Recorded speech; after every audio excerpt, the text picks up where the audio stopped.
Դուք մեկ հարկի տակ վերել եք մեր թիրախային հաճախորդներին ոչ թե որպես այցելու, այլ որպես մասնակից, այսինքն ստեղծել եք մի հիանալի B2B հարթակ, որ ոնց որ մեր գործի կեսը արել վերջացրել եք, մեզ հասնում են մեքենաները ցուցադրել, բեռնատարները։ Ոչ մենակ այցելուն է քո հաճախորդը, այլ քեզ հետ մյուս տաղավարային մասնակիցը, մյուս ցուցարարը ինքը եւս քո պոտենցիալ գնորդն է։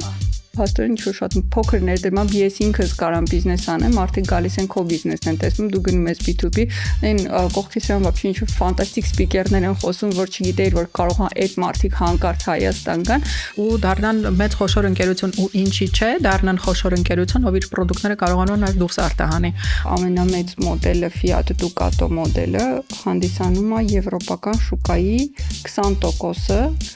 լոգիստիկ հարցեր լուծելու լոգիստիկ միջոց որպես ցուցանիշը Երևանի օթի աղտոտվածության, այս ինչ համայնքում այսքան այն ինչ համայնքում այնքան ինչ քիչնի էլի ավտոմատ քիչնի է ցուցանիշը ոչ թե ինչ որ բացառապես կոմերցիոն խնդիր ենք լուծում, այլ շատ հանրօգուտ ինչ որ մեծ կտոր կա այդտեղ ու ես անձամբ որպես PR-ի տնօրեն շատ գոհ եմ իմ պահվածքից